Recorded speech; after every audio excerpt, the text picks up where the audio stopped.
So I'm just going to introduce myself. My name is Tulisa Eugenio. I'm the Director of Marketing here at Clars Auction Gallery. And once again, I want to thank you all for taking the time this morning. We're delighted to have Ro and her team lead this workshop here. She's a co-founder of MoPAR. She's going to go into a little bit about what her organization is. She and her team has helped Clars launch its first NFT auction. And we're going to go over that throughout this whole workshop. So I'm going to pass it on to Ro.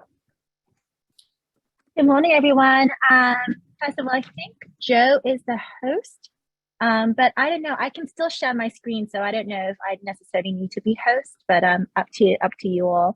So we're so excited to be here with you this morning. I'm going to share my screen with everyone because we have a presentation that we're going to run through. Let's see.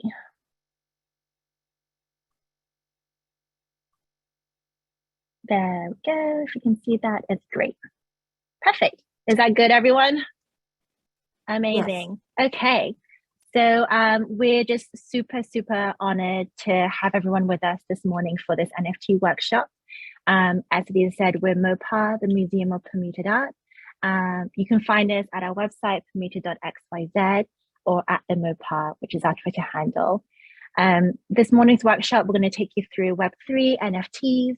We're going to talk about what MoPAR does, how we're different, and then we'll obviously run through how you can join us in Web3, how to collect your first NFT, and also all about our amazing partnership with Clars Auction.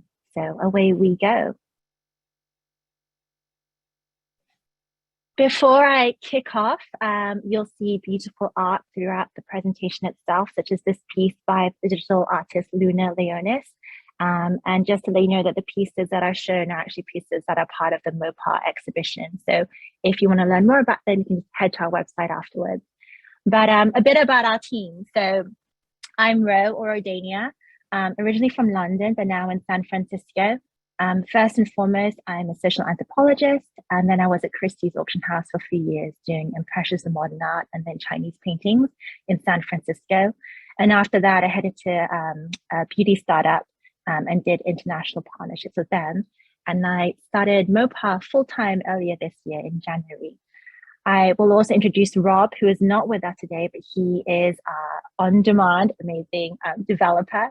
He is our tech person, our tech founder, and former CTO and co-founder of an advertising company called Sharethrough in the Bay Area. And then I'm going to let Julia introduce herself. Hi guys, so I'm Julia. I am head of collections here at MoPAR. I am currently living in Paris by way of New York City. I live in Paris because my first day job, the full-time job, is I work in fashion. And then I got into Web3 and NFTs by way of being an artist. My background's in industrial design. I used to work on motorcycles, and I really loved the idea of physically building things.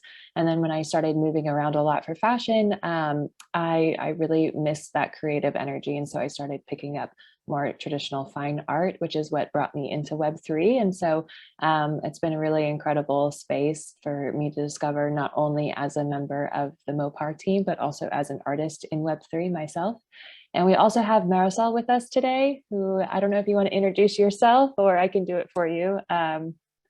Okay, cool. Well, we're really excited to have Marisol as well, who is another member of our team. She is our incredible marketing strategy and social media help. She is in San Francisco along with Ro by way of Mexico. Incredible journalist, writer, and she used to be an editor for El Mexico, and she has a lot of really incredible assets to help bring to the MoPAR team. That's been just really helpful to have someone on the team who has an understanding of the traditional side of marketing and social media, and then getting to bring that into NFTs and how that's interacting with Web3 has been really exciting. And so we're really happy to have her on our team with us.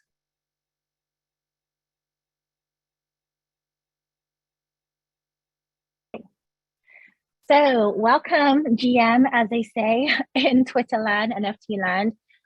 We are MoPAR. We are the first museum on the blockchain. And we'll go into this a little bit later, what this actually means for us on an NFT project. But just a little recap, our site here is permuted.xyz. Twitter is at the MoPAR, and Twitter is just the place that you have to be a part of to keep up to date with Web3 and everything NFT related. So if, like me, it's a bit of a shocker because I was not on Twitter since 2016, and then I signed on in late 2021. So it had changed, but it's a lot of fun. And then lastly, this is our Discord handle.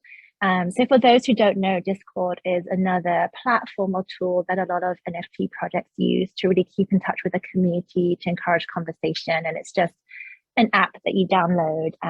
So if you want to play around with that, please do and have a look. Okay, and Julia? Yes, thank you. So I'm going to just start us off in kind of an overview of what it is that we're talking about here. These are all words that you've probably started to hear and either have done a little bit of research yourself or are learning more about it. I also want to preface this with, we have created a NFTs 101 at MoPAR, which is a deck that we can send out to everyone if you're interested, which is all of this taken down into much higher detail. So today we're just going to do a nice overview and then answer some questions at the end, and then we'll be able to send along a more in detailed deck to kind of help you really start breaking down what all of this is. But I'm sure at this point, we all know that NFT stands for non-fungible token. But at the core of what that really means and why we think that's important at MoPAR from an art perspective is because an NFT is the digital certificate of ownership, and it's also a unique digital asset which cannot be fungible, cannot be replicated. And that is really incredibly important, not only for artists to prove that they were the ones that created the art or the NFT, but also for this idea of digital provenance. It's a way of transparently being able to follow an NFT's entire history and journey in a way that really is able to authenticate the roles and the people that have collected and created the NFT along the way. Now, all of that information is stored on a blockchain. So I'm sure you've heard the term blockchain, and each cryptocurrency has its own blockchain. So Bitcoin has a blockchain, Ethereum has a blockchain, which is the most commonly used in NFTs, the Ethereum blockchain. And the blockchain basically is talking about this idea that cryptocurrencies are able to have a digital ledger that records these transactions and the data openly on a decentralized peer-to-peer network, which basically, when you think about it on a grand scheme, is really important because not only are you able to see the history, this digital provenance of the NFTs, but it's public information. It's a way of making sure that everybody can keep track of where money is going, where the art is going, and also the transfers along the way. So it's not just who has it in the moment, it's every single time it's been transferred from wallet to wallet, which is really exciting and really important for arts and art history, art historians, as well as artists ourselves. And that's kind of the brief overview, which we'll get into more in depth in a little bit. But another term that we use a lot is this idea of Web3, which you might have heard about, and you're kind of like, what is Web3? To understand where we're headed with that, we need to understand where was Web 1 and 2. So I'll take us back as a way of highlighting where we're going. Web 1 is this idea of the invention of the internet, when it really started to become way more widely used. And the idea of the internet in late 90s, early 2000s was very much a digital library. The predominant use was publications, articles. It was very educational based. There wasn't a lot of self-input. It was, you could use it to do research, and again, was more like a digital library and access to a lot more articles than you would have at your public library. Web 2 is where we currently are, which is this new idea and concept of us personally interacting with the internet. This is in way of social media. This is also in the way we receive our news and the news that we're reading. And it's this idea that I now in Web 2 am able to put not just highly researched articles and information, but I'm able to put my opinion on the internet. And that is really an interesting shift in how everyone is now becoming more globalized, how we're able to communicate, create communities. And Web 3 is, how do we take this Web 2 of all of us having the opportunity to exist on the internet, talk over Zoom, do all of these, tweet my opinion as well as share my, new baby on Facebook. How are we able to bring that into Web3 in a way that is safer, more private, and also having a conversation about data and, the big companies that are making money off of the interactions that we have personally with the internet. So we're not in Web3 yet, but we're really at an interesting crossroads, which is why you're hearing so much more about NFTs and this idea of Web3. It's because we're in a huge transitional phase over the next 5 to 10 years about what the future of the internet and the state of the internet as we know it and as we interact with it.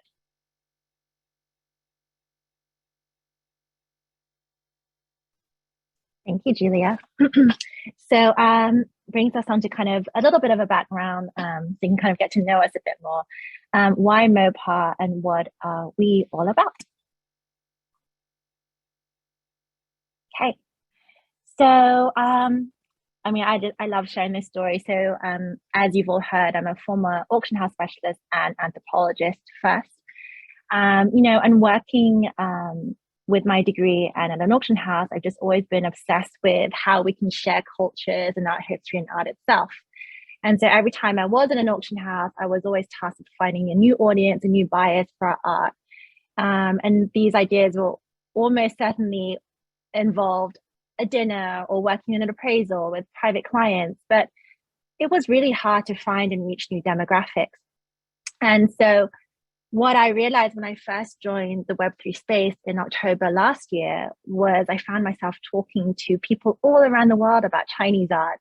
And it was kind of a credible realization that, wow, like I can reach and tap into so many cool new people here. And so that was like a bit of a light bulb moment for me where I realized that NFTs are the perfect intersection between community, art, culture, and education.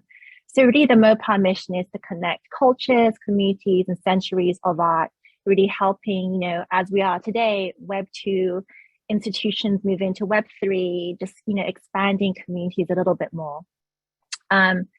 When you learn or you hear about NFTs, these projects come in a multitude of different sizes and communities.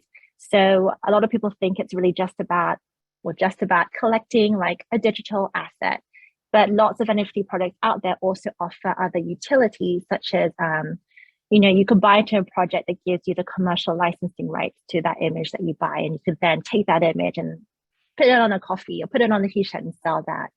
Other projects share their values, such as supporting the environment and so supporting animals.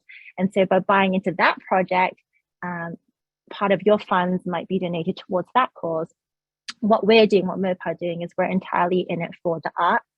So, for example, with our first collection on Chinese antiques, people who collected that piece actually had the opportunity to meet with a Chinese art expert and learn about the antique in real life and the market value and all that good stuff.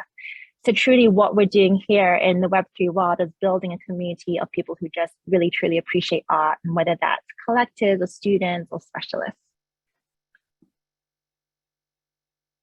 Awesome. Thanks, Ro. So what is MoPAR doing differently, and why do we think this is the best way to move forward?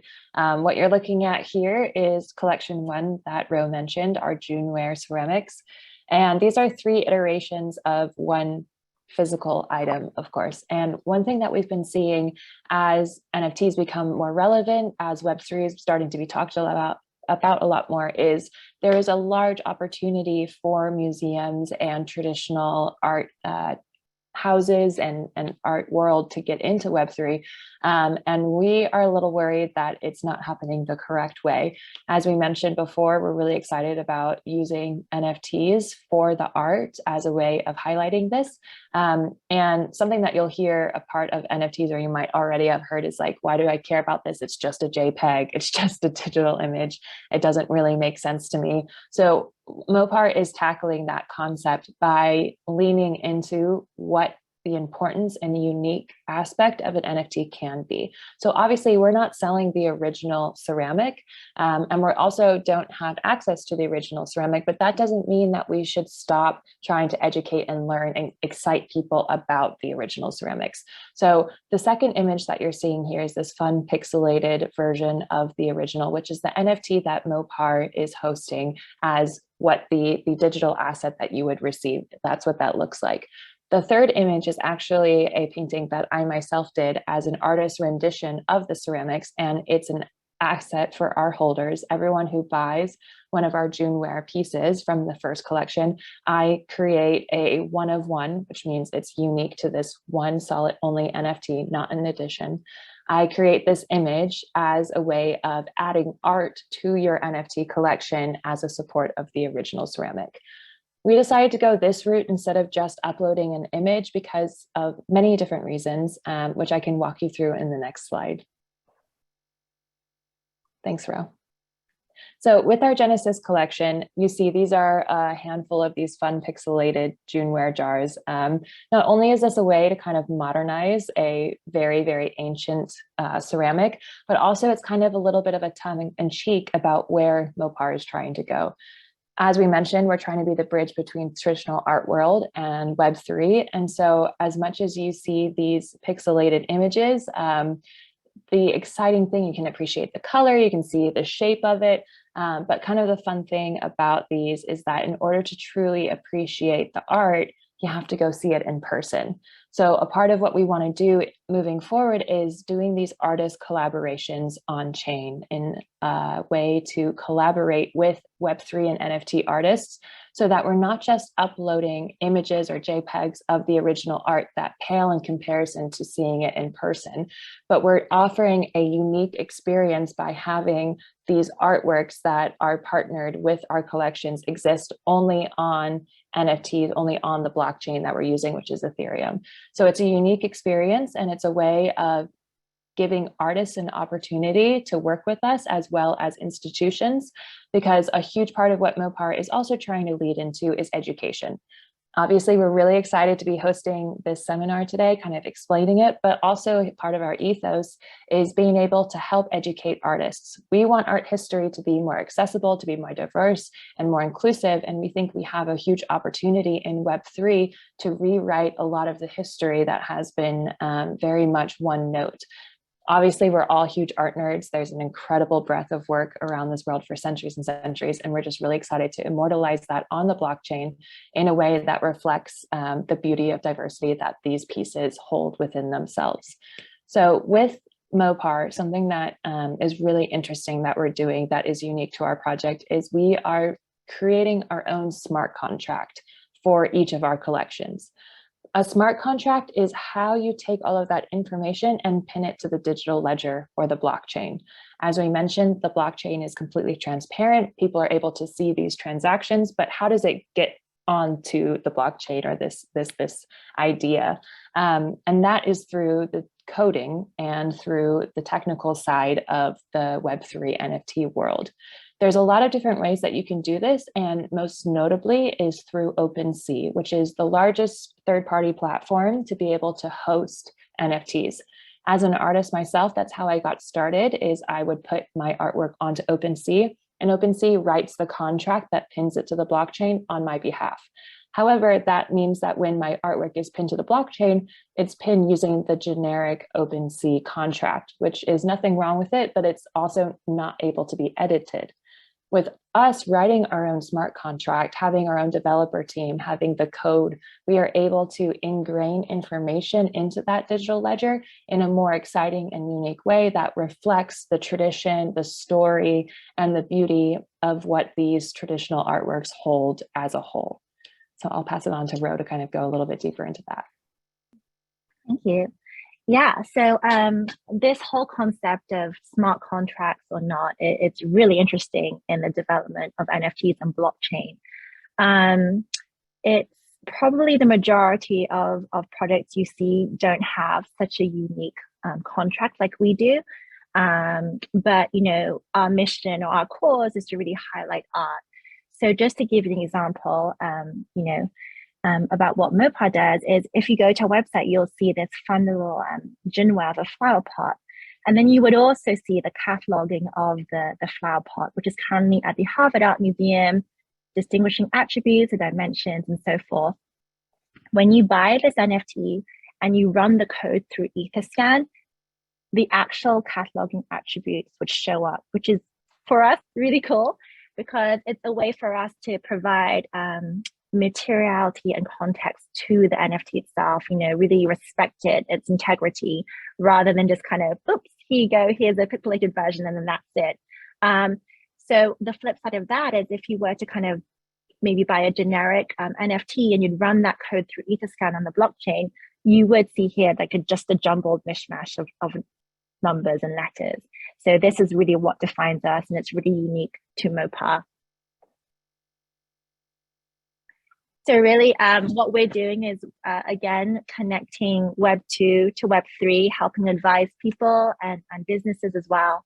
We're bringing antiques to the blockchain powered by our collaborations with NFT artists. So by collecting from MoPAR, you're actually collecting an NFT that's preserving art history on the blockchain. And you're also owning a really cool, unique piece of work from an established or emerging digital artist. Just to show an example of some of the pieces that have been collected through our Genesis collection, done by We Treat Julia here. So she's permuted the junware in a signature pointillism style, and then the glaze or the background of it actually mirrors the in real life glaze of each piece, which is really beautiful. And just to highlight very quickly our second collection we just launched to give an idea of what else we're doing. We partnered with 8 women artists around the world to permute 2 iconic paintings featuring women from art history. One is of Lizzie Sadal, the artist and muse from Ophelia, and the other is a painting called Papilla Estera by the surrealist artist Remedios Varo. And so this is our website, and to show you what you would see these 4 different permutations by 4 of our artists, and here are the different interpretations of Ophelia. So this is by an artist called Juliana, who's in Argentina and is really well known there, featured in The Guardian. This is by our very own Julia here, We Treat, who plays on color theory in her permutation. This is by a well-known anime artist in this space, and Amy Lily is a really well-collected and respected artist as well. So just sharing kind of glimpses of what we are doing here in the NFT world. And now we're gonna get on to the really juicy stuff. The fun stuff. Again, I'm just going to highlight that this is also all going to be in the NFT 101 with pictures and a way to kind of really walk you guys through it. So this is going to just be a little bit of a breath. And I also want to highlight that Web3 and NFTs can be incredibly intimidating to get into, especially for me personally. I did not come from a finance background, so I was very much uninterested in all of this. I was like, I don't really want to get into that crypto thing. I'm not really into it. But as I began to learn more about the opportunities and the incredible reasoning behind why people are excited about NFTs and Web3, I was like, I have to be here. And so everything I'm walking you through today is, I promise you, the hardest part. If you can get over this first hurdle of kind of setting yourself up to be able to understand how, what, and why, then the rest of it comes really easily, and it's a lot more fun, and you kind of really start to get into the hang of it. So this also, we are available if you guys are interested in having difficulties. Please always DM us on Twitter, which is intentionally, we're forcing you guys to get on Twitter. So come DM us. So how do you start? How do you buy an NFT? What's the first step? The first thing to understand is what blockchain the project that you're interested is using. So like I mentioned before, Ro and I and Marisol for MoPAR, we're on the Ethereum blockchain, which is the most widely used for NFTs in 2022. That is also going to determine all of these next steps, which is why it's the first. So if there's a project or an artist that you really like, I would highly recommend looking them up on Twitter, and you'll be able to kind of understand what your answers to these next questions are. The next is needing to know how much cryptocurrency you'll need for the purchase, which is important to understand because also there are transaction fees, which I will walk you through in a little bit. Then you need to understand how to buy crypto. So Coinbase is the largest used in the Western kind of United States. It is a website where you can convert USD, euros, any fiat of any sort into whatever cryptocurrency that you're looking for. It's safe, it is widely used, and it's one that we would recommend. I personally use it myself. Then you're going to set up a relevant wallet that will work with that cryptocurrency. So for example, since we use Ethereum, we'll buy Ethereum on Coinbase, and then MetaMask is the wallet that works with Ethereum. To think about it in the sort, Coinbase is your bank and MetaMask is your wallet. So it's how you interact with websites is through MetaMask. It's a little browser edition that sits at the top of your internet, and it helps you verify that you are who you say you are and keeps your money safe. Since this is a cryptocurrency world, you don't want to connect it straight to your bank account. This is a kind of an in-between. MetaMask, there's a lot of different ones for each blockchain, but again, these are just the ones that we recommend that we personally use.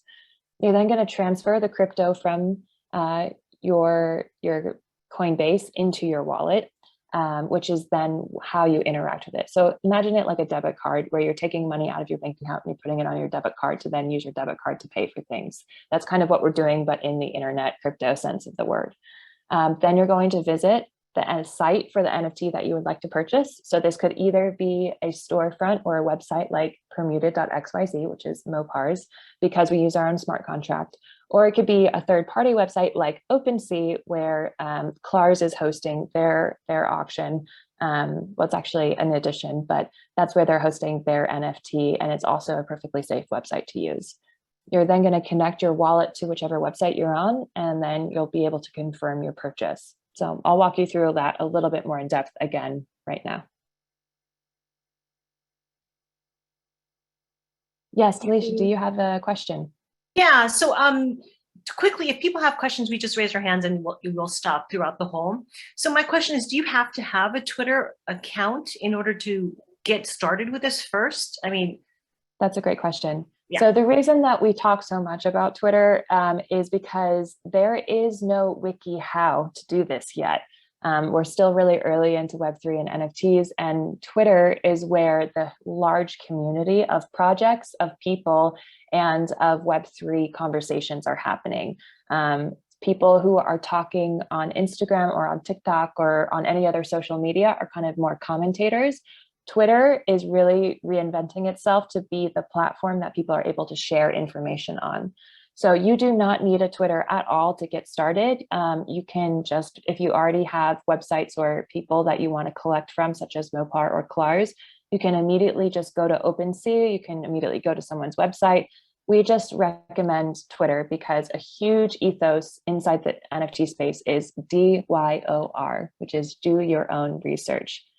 What that encourages is every time that you interact with the blockchain, because this idea is decentralized, it means that there's no safety net, there's no customer service to call if something goes wrong.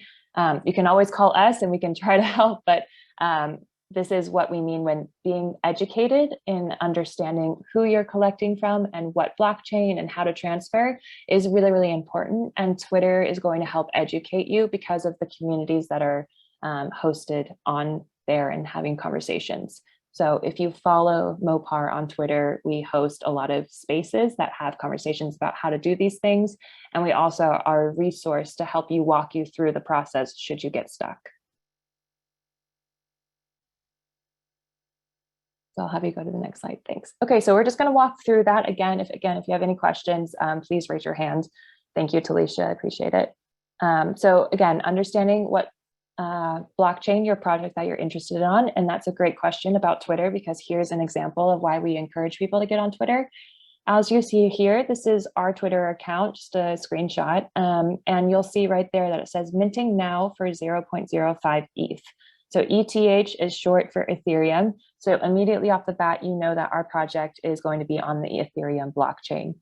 If you look at our friend Diane right below us, you'll see that she has art and culture at Tezos.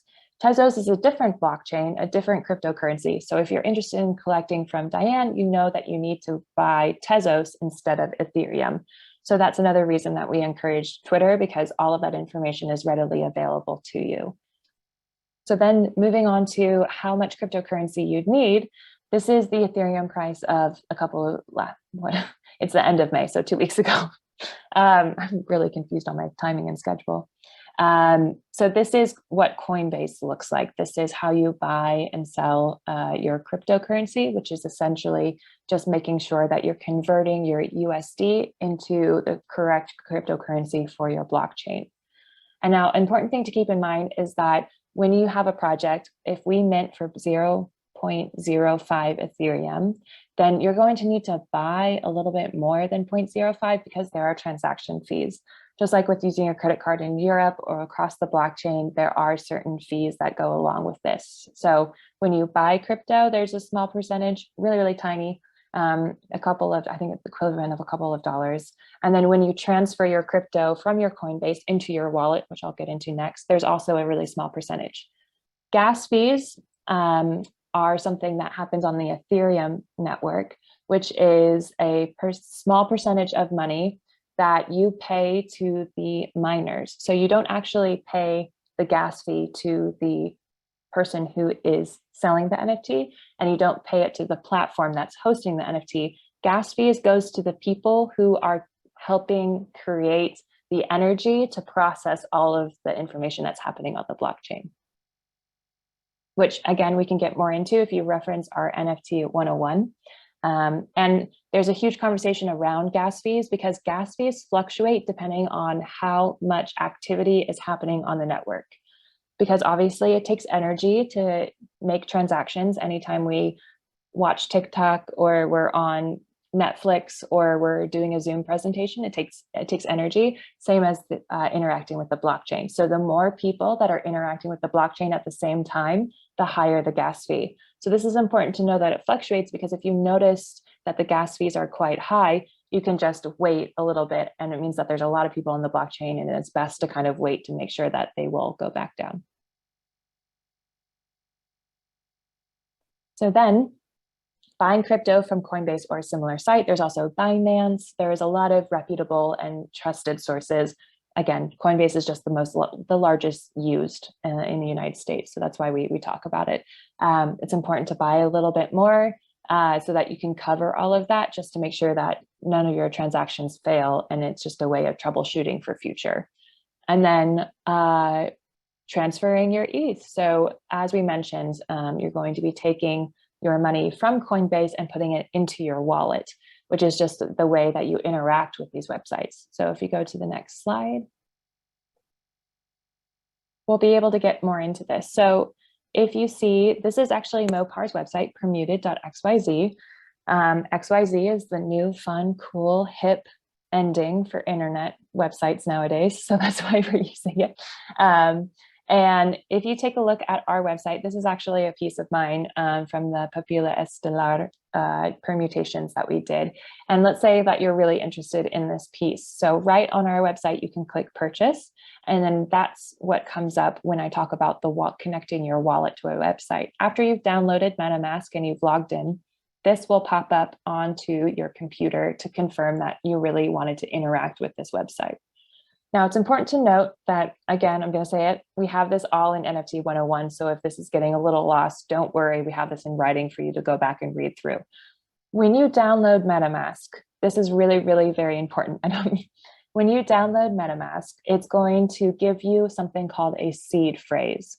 A seed phrase is a random combination of words that only you will know, and it is your ultimate access key into MetaMask wallet, which is where you're going to be holding most of your money to interact with websites.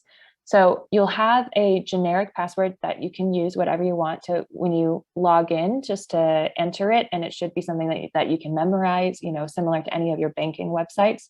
And that's what's going to come up every single time that you say confirm or purchase or interacting with a Web3 website. The important thing about the seed phrase is if you were to ever get locked out of your MetaMask or you forgot your password for MetaMask, the only way to get back into it, to have access to your money, is by knowing that seed phrase. So you get that seed phrase once when you download the MetaMask. I'm going to need you to write it down somewhere that you're not going to forget. Don't put it on your computer. write it on a physical piece of paper, put it in a safety deposit box, put it in your jewelry box, whatever have you, and just keep that for a rainy day should you ever need it. Most likely you won't have to use it because you'll remember your password, and there's lots of other, there's a connection that hopefully you'll be fine. But it's very important that if you don't have your seed phrase and everything else somehow gets lost, you will not have access to your money anymore. And it's a pretty serious part of the process. So I don't mean to freak you out. I promise that's the scariest part of all of this. It sounds super intense, but like I said, this is the hardest part of the whole process. And once you have an understanding and you're a little bit more comfortable with this, the rest of it is very fun and very easy. Thanks so much, Julia. Amazing. Okay. Try and shift my screen here. Okay, perfect. Yeah, and so here we are to this slide which talks about our amazing partnership with Clars Auction. So where do I begin? Well, I think it's important for all of us to note that Web3 NFTs is still a young Wild West frontier. It hasn't been going on for a very long time. But when Clars Auction reached out to us and said they wanted to try it, we really applauded and commended their vision and how forward-thinking they are and how open-minded they are, because as you can see, the potential is limitless just to kind of get everyone together, for a good cause, educate people. It's the community, once you find it, it's pretty amazing. So hopefully you all know this photo. It is called Girl with Candy. It was taken by the Ukrainian photographer, Alexei Kurochenko. And it's actually a photo of his own 9-year-old daughter that he took 2 days before the Russian invasion of the country, Ukraine, where he was imagining what it would be like if the war was to happen. In his own words, the girl represents Ukraine, a young state that will defend itself to the last. And this photo should show that all people of Ukraine, of all ages and genders, will rise up against the invaders. So a really moving, iconic photo there. So I'm not sure if you'll know, but there's actually a really, wonderful, personal, touching story behind this partnership. So back in early 2022, around March, I believe Chris from Clars saw this photo being shared on social media and reached out to Alexei. And this photo, as you can see, it's so evocative. It actually became viral. It garnered hundreds and thousands of likes, being retweeted and shared by eminent politicians such as Carla Bruni and Donald Tusk, celebrities. And they reached out and said, "Hi, Alexei, this is who we are. How can we help you? How can we help Ukraine and your family?" And so together they came up with this great idea to actually offer high resolution prints of the photo in real life auction. And that auction took place a few weeks ago and managed to fetch over $8,000 at auction, which is really wonderful. The proceeds of that auction went back to the nonprofit Come Back Alive and Alexei's family. And so thinking about it even more, they're figuring out what else could they do to share this photo, share this cause. And this is how the idea for the NFT started. And so what we're doing with Clars is offering a limited edition of this photo to collectors. It's an edition of 50, priced, as you see here, 0.06 ETH. And at today's rate, that's just under $120. We have, hopefully you'll agree, made it very accessible to give collectors a chance to own this historical, iconic image, and also at the same time support a really valuable cause. So with each sale of this NFT, 60% of the proceeds go back to Come Back Alive, which aids Ukrainian defense, as well as going also back to Alexei's family. I guess one thing we didn't touch upon, which is really great for artists and creators in the NFT space, is the idea of royalties. So actually with each NFT that is resold, you can automatically allocate where the royalties go to. And in this case, they will be going to Alexei himself, which is incredible. And so here we have the link where it's available to collect. And I'm going to take you to that link now, just so we all have an idea of what this looks like. So let's see where we are. Here we go. So If you were to click on the Clars OpenSea link, you would see this landing page here. And what you have here with every NFT product on OpenSea is a description of the project, the number of owners the NFT product currently has, the floor price. So this is going for 0.6 ETH, and the total volume traded.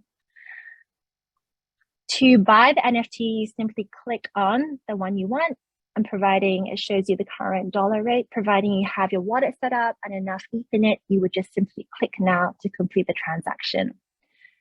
The really, really fun thing about NFT transactions is that it's transparent, it's public knowledge. So unlike buying a piece of artwork at an auction where the buyer is anonymous, you can actually dig in deeper and see who's collected this. So I'm going to show you how to do that. So if we were to scroll down, let's see here, this part here shows you all the people who have collected Girl with Candy so far. It's really fun. I'm going to click into this buyer. He or she is called B Grill, and we can see that they are a prolific collector of NFTs, and it's just a nice feeling to have to know that Girl with Candy is in his collection. It's really cool, and because you know, I am aware of all the products that are taking place, I can see here that he's actually bought into a number of really cool projects that are on chain, such as there's one called OKPC. And these other really cool ones that support cultures and different communities. So we can scroll up here and find where Girl with Candy is, and we can see this tucked away in his collection. And we can also see he's collected other pieces that have helped Ukraine, such as this work here. So it's just, you know, people don't do this enough, but it's available. Anyone can go in and click in now and kind of like root around people and see what they've collected. It's like the really fun part of Web3. So definitely do that. And then we want to share with you quickly, this is the guide that we have created for everyone, and Clars Talisa will email you a copy. So this is our MoPAR 101 guide to NFTs. And so here we've just kind of divided into sections: getting started, minting guide, FAQs, and the glossary. So this will walk you through how to do it, how to collect an NFT from MoPAR if you're interested, and then how to collect one from Clars. And here you'll see that we've listed out each step-by-step guide. So you'll know what to do should you wish to acquire Girl with Candy. At the very end here, you'll see a glossary we put together, because Web3 and NFTs does come with its own lingo. So if you are in Twitter and you see these terms being thrown about, we've got you covered. So you can just go back here and have a look. And if not, you can always message us. So as I said, you'll each be receiving a copy of that. So we've got a question. I'm just going to end this slide because we've got one more slide and go back to all of our questions. So we just want to say thank you for wanting to join us today in our workshop, for really learning about the basics of NFTs and Web3, MoPAR, and Girl with Candy. We are going to open the floor to questions. And then if we don't answer your question now, you can always DM us on Twitter or visit our website and send an email. So thanks, everyone. I'm going to stop screen sharing and answer some questions. Did I see Marisol's hand up? So I think just quickly, Ro, I see some messages or questions on chat, actually. Are you able to see these? Yeah, Oh, that's what great. I was gonna say. That was. Let's go for it. Okay, so the first question is, Gilbert Stuart painted numerous portraits of George Washington. He called them his $100 bills. Could each portrait potentially be an NFT? The answer is yes. I think when I first got into this space, I'm a traditional artist. I draw by hand, and I wasn't really sure if I belonged in NFTs because I had been seeing a lot of digital animation work, and I wasn't a part of that medium. And so in one of these Twitter spaces, which is live conversations that happen on Twitter, where people can talk about NFTs and Web3 specifically in these little niche communities, I kind of got up and I said, hey, I'm a traditional artist. I'm not really sure if I belong here. I'm not really sure if my work can be an NFT. And the best advice that I ever got was from another artist in the space who told me, if you don't see what you want to do as an NFT, it does not mean you don't belong. It means you're the first to do it, and by all means, start. And I think that ethos really travels into anything that you think could benefit from being a part of a blockchain can absolutely benefit from being on a blockchain. So from an artist perspective, it has been incredible for me because I've been able to have, I've found collectors of my work that I would never have been, I was having a lot of trouble in the traditional art world, gaining traction, getting interest from galleries, and NFTs and Web3 gave me the opportunity to do it on my own in a way that felt organic to my work. And as we mentioned before, the royalties, every single time my artwork is resold, 10% come back to the original artist, or it can be allocated, as Ro mentioned, to somebody else, which I think is a really huge opportunity. And then Ro came into Web3 with her expertise from the curation and the collector side and said, hey, there's an opportunity to preserve stories and histories. How do we do that? And she created MoPAR. So I think whatever your niche, whatever your expertise, when you come into the Web3 space is absolutely needed and absolutely you belong. And I think it's really exciting to think about how we can creatively use the blockchain to help aid in every single person's niche that's existed in Web2. Yeah, there are so many different NFT products out there, and literally there are some parents who have turned their children's drawings, 4-year-old, 3-year-old toddler drawings into NFTs, and have either used those proceeds from those mint proceeds to either support, you know, kids art initiatives, or maybe to support their own educational fund. But literally, you know, if you can think of it, it's probably someone's doing it already, or it's going to be done pretty soon. But a lot of big brands too, like Tiffany's, you know, have jumped into NFTs as well. So yes, they could be turned into an NFT. The second question is a really good question.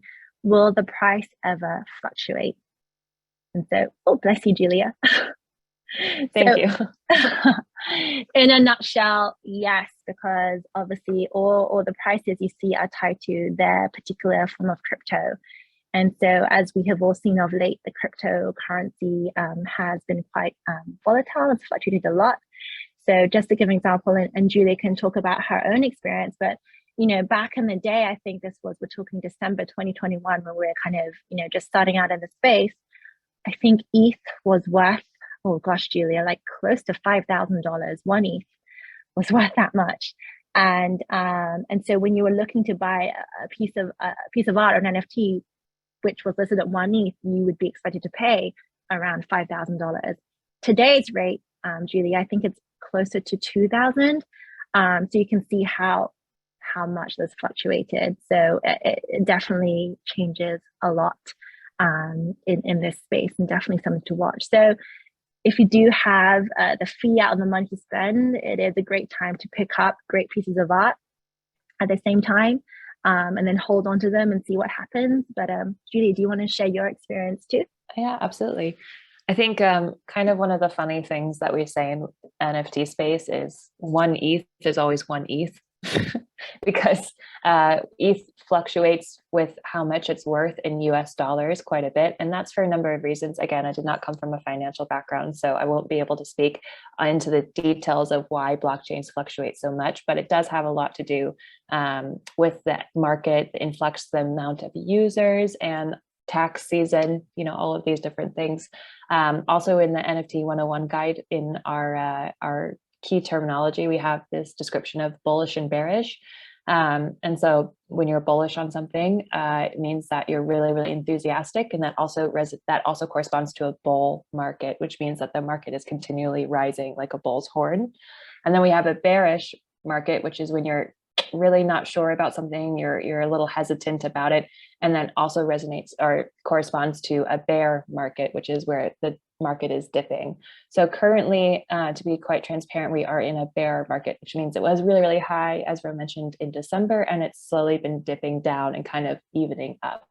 The interesting thing about crypto is, again, like Ro said, it's important not to treat this as an investment opportunity, because unless you're really willing to do a lot of research and, you know, treat it like stocks, the reason that we're doing this is for the art. So the whole aspect of why our collectors buy our NFTs is not because they're hoping to make a profit from it, but because they genuinely appreciate the artwork that we have on chain, as well as what the project stands for, and also the things that we're doing with those proceeds, which include reinvesting in our community.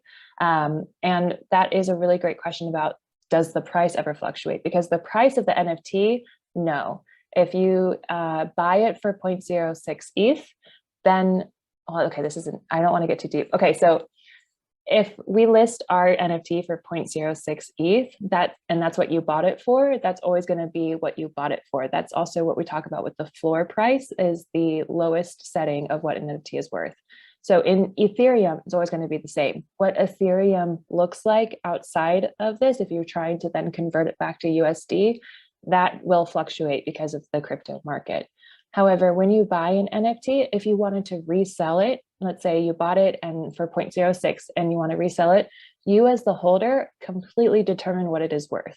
So if you want to resell it for 0.06, what you bought it for, you can list it. If you want to sell it for 5, 6, 10, 20 Ethereum, you can list it at whatever you consider it worth. Whether there's a buyer for it on the other side of that, you never know. But that's kind of a conversation about, once you have an NFT, what do I do with it? You know, and that's kind of a huge conversation in this space as well, because there's two schools of thought. There are flippers who buy NFTs to try to resell them for more money and gain money. And then there are what we call hodlers, which is holding on for dear life, or diamond hands, which are people who buy NFTs because they really like the NFT itself. And that's kind of where we're coming at it from an art world perspective. Right. I think I've collected about 19 NFTs, but I have not listed a single one of them for sale, just because I collect, because they're all so dear to me, and I collected them for a reason. But interestingly, with the NFTs, I've had some of them, I've had people try and buy them from me. So on OpenSea, you can get, as Julia mentioned, someone like, oh, Joe can, like, you know, request and say, I want to buy this off you for this amount of ETH. So it's a really interesting marketplace. And so you get people who perpetually just look out for the next big project, hoping that they can buy it for the floor price and then hold on to it for a day or two and then like sell it when it's high just to make a profit. So lots of that happens as well. Okay, the next question is, do you view the NFT only on a computer? Or, great question. This is so interesting, because I'm going to be very honest with everyone here. Coming from a traditional art background, when I first joined this space in October, I literally did not understand what everyone was doing with NFTs. I literally put my hand up in a Twitter space and was like, hey, so do you get a projector when you buy this? Is it project onto your wall? Like, what is this all about? So the answer is, you do not get a projector, and you do view it on your phone mainly through your wallet. So I can log into my phone now and bring up MetaMask wallet. It show up all my NFTs. And actually, this is the part I've come to really enjoy, the fact that this art is art, but it's portable. And I literally take it out every few days just to look at what I have in my collection. It's pretty nice. But there are lots of tech companies that are trying to present the NFTs in different ways. So absolutely, you can buy these really cool frames that will just, you know, show your NFTs rotating around. With Meta, or formerly known as Facebook, they're trying to bring in new AR technology. So you can, my idea, actually like augment and bring your NFT into your real world tangible space, which is kind of cool. So I think we're going to see a lot of this happening. The other really cool part of that question is the idea of metaverses. So a lot of Web3 projects actually will allow you to create your own metaverse and your own avatar and show and, you know, hang your NFTs in this metaversal space. So you can kind of be in your avatar and walk around and enjoy your art in that manner. It's super wild. Julia, I don't know, Marisol, did you have anything you wanted to add to that? No, I just think that it's a totally valid question that we all, like Rose said, like when we all got in space, we're like, okay, but what do I do with it when I have it? And I think, yeah, the simple answer is that you just enjoy it. And that at the moment is through a computer screen. And then if you want to take it to the next level, that's up to you. Marisol, do you wanted to add to that? Yes, I just wanted to add, it's hard for us because we're trying to understand this new metaverse. It's completely new, but you see big companies also leading through that. Coca-Cola just launched a new flavor for the metaverse. So it's just these little examples to see like where the future is going. Absolutely. And I think that also leads into our next question really well, which is, can you talk a little bit about, as an NFT owner holding the NFT, I read somewhere that the artist still retains rights. Is that something to do with how the NFT contract is written? Just wanting to understand a bit more. I think that's a really interesting conversation about ownership, because that is a huge case study for what does non-fungible token mean. If I have this digital asset, I have proof of ownership. Do I own the IP rights to it? The short answer is yes. The long answer is determined by each project. So I think part of the success of these projects that there's a lot of different types of projects in the NFT space, but if we look at it a really broad spectrum, there's two genres. There's these really large scale 10K generative projects, which are like one character that has lots of different traits that people can kind of resonate with. A really obvious example would be like the Bored Ape Yacht Club, if you've heard of that. And then there's the one-of-one art, which is just one artist or a team of artists creating artwork that is meant to be stand alone, similar to traditional art world where you paint one painting. So when you're talking about IP rights, those usually are in conversation with those larger generative projects. And one reason that the Bored Ape Yacht Club was so successful was because all of the owners own the IP rights to their little character, their little monkey. So the owners, the NFT holders of one of the Bored Ape Yacht Club apes, they tend to make that their personality. So you'll see that there's, actors who have them playing in movies. They're creating animation around the character that they own, or they have it as their Twitter profile photo, and it's kind of like their internet personality. So in that context, yes, you definitely own the IP rights. In the context of one-of-one artwork, technically, yes, but since it's artwork, it's not so much the commercial usage the same way that these generative projects would be. And from my perspective, as a one-of-one small emerging artist, if I were to have one of my NFT collectors want to use the artwork that they purchased for me for, let's say, the branding of a sushi place, technically, I think from a legal standpoint, they definitely could, because they bought my NFT. And from my perspective as an artist, I would have no problem with that at all, because money has already exchanged hands. I listed my work for what I valued it at as a one-of-one artwork. And if my collector loves it so much that they want to take it to a commercial scale, my personal opinion is that is only good PR for me as an artist. But that's going to be, change from artist to artist, depending on what their opinions are in this space. I mean, it's interesting because it's still an area that I don't think enough people pay attention to in the space. And so, when we go about it, coming from the backgrounds that we're in, I'm very aware of artist rights and society and organizations and whatnot. As Julia said, another really successful project is World of Women. And World of Women, when they're the first one to launch, it really gave their owners their commercial right to use and license the image however they wish. So you have celebrities like Ava Longoria putting their World of Women on a hoodie and selling that to raise funds for various charities. I think that when it comes to one-of-one artists, it's always a conversation that needs to be had with that artist. Are you okay with what we do with this, with your image? It's not very clear. So certainly for us, with all the artists we work with, we're always like, are you okay if we use your art in marketing materials and make stickers from them? And so just to have that transparent conversation there, I think is really important. But as Julia mentioned, the reason why some of these larger projects are very successful is because they grant those owners the commercial licensing right to do what you want with it. But having said that, it's a very gray area, because what happens if you, as an NFT collector, you sell that NFT to someone else? What then happens to all the collateral or the assets you created with the NFT on, and it's no longer technically yours? So there's definitely so much room, and you'll see that lawyers and law firms are now getting into these ideas of IP and copyright on the blockchain and what that really means. So definitely a lot more to come there.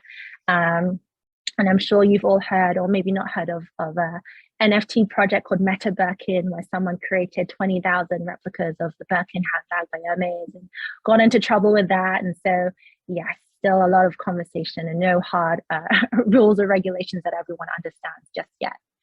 So I think that maybe just to clarify really quickly, with the Meta Birkin, the artist did not have permission from Hermes to do that, which is why there's this conversation around copyright infringencies.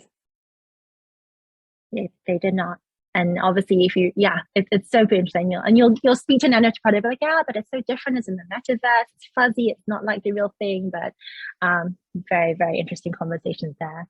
And so, okay, the next question: what are the copyright rules? For example, could you sell T-shirts of your image, or does that right reside with the original artist? So I think we kind of touched on this, but from where I stand as an NFT project creator, I feel it's my responsibility, our responsibility to safeguard the rights of the artists themselves. So if you bought an image or an NFT from MoPAr, and unless it specifically says so, you would assume that you don't have those commercial licensing rights. Because obviously that art was created by the artist. And, if you wanted to do something with it, you would have a conversation with the artist, because if you were to make any profit from it, I think it's only fair to kind of involve them in that.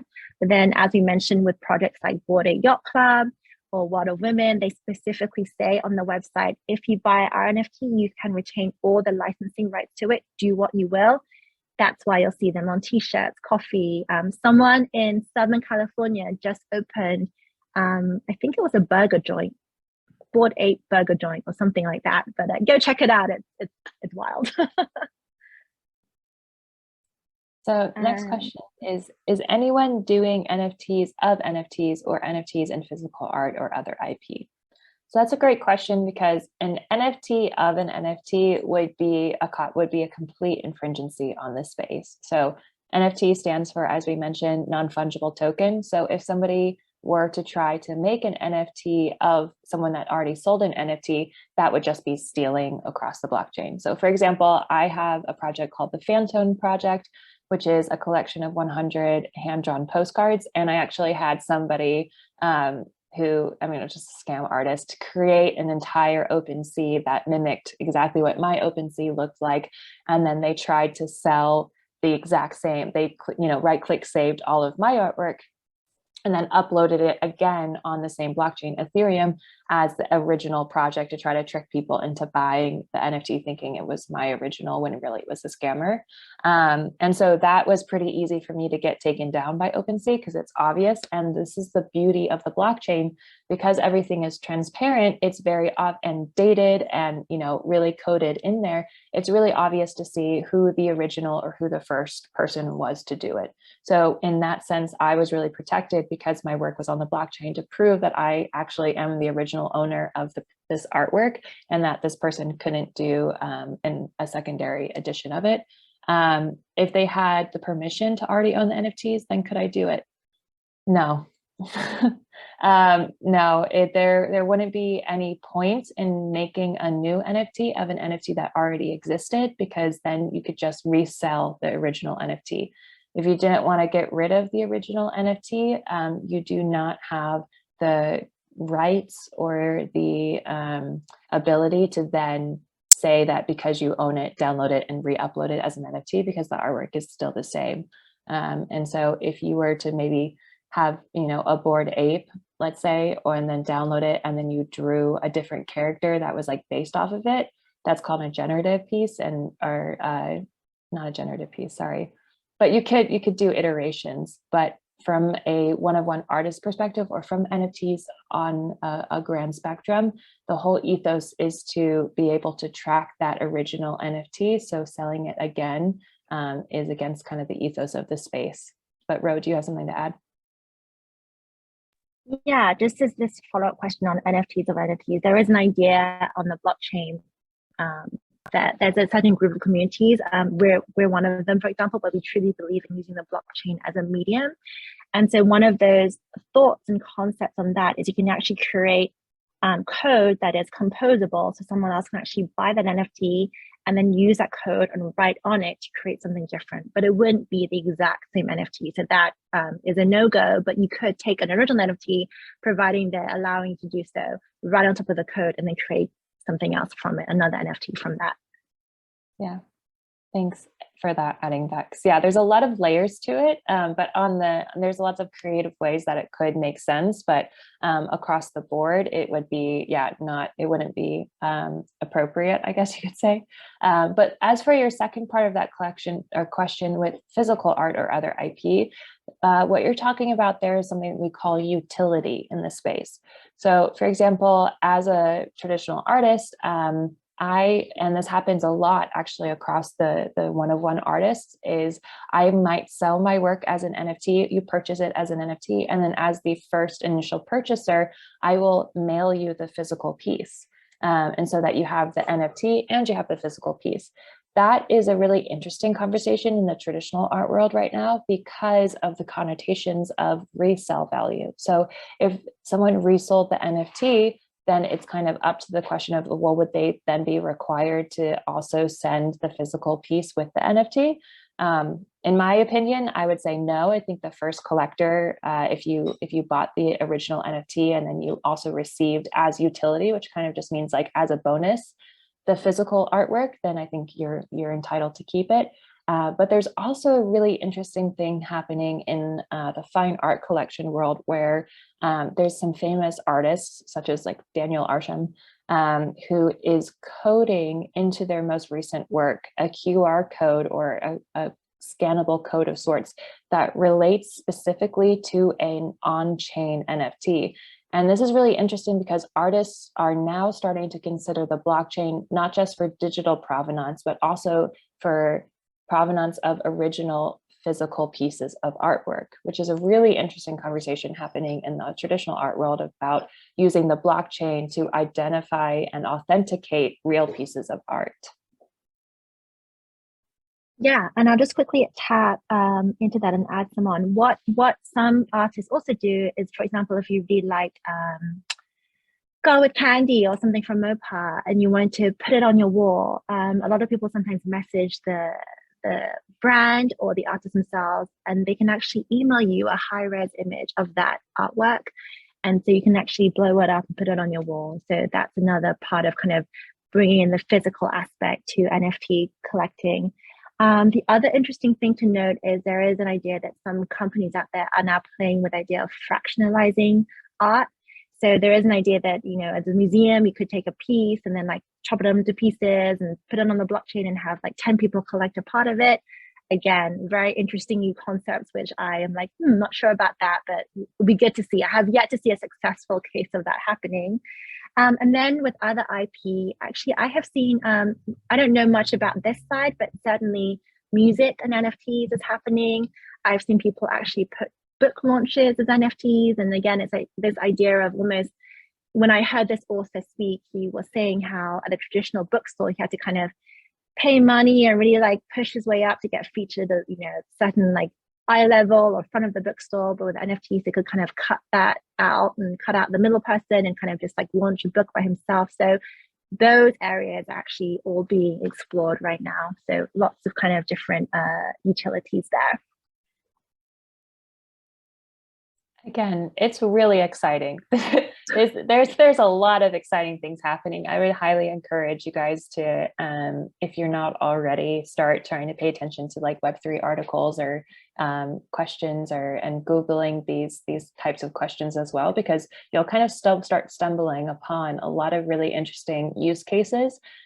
Which is another reason that MoPAR is we're so enthusiastic about the education side of it, because we're seeing all of these things start to happen, and we're realizing that a huge part of the barrier of understanding this space is just having somebody explain it to you, or feel like you have somebody that you can ask these questions towards, because it is so much. And I think another thing I would love to add is you don't have to understand every single aspect of what's happening in Web3 and NFTs in order to get started or to get interested.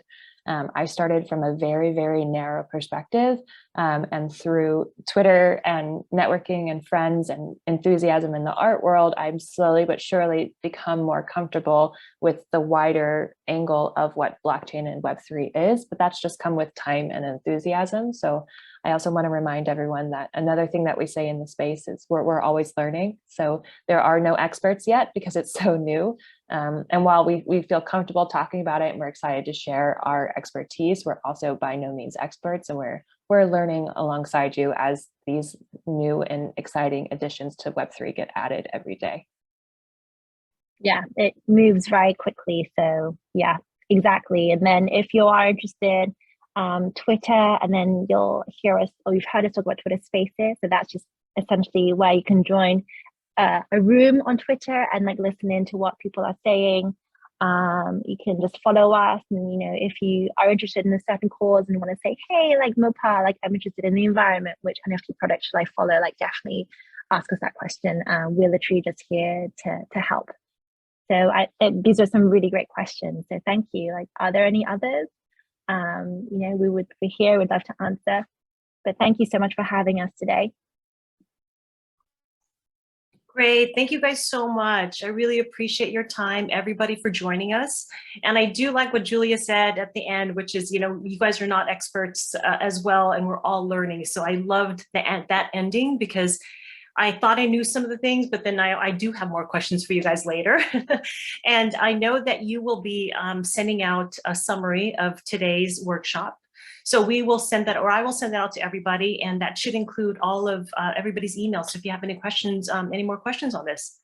Well, thank you guys again. Thanks, Ro, Julia, and Marisol. Thank you so much. Have a great day. Bye. Thank you so much. Appreciate it. Also, Joe, I see you. I'm going to copy that and I'll get back to you on it. Thank you guys so much. All right. Bye, guys.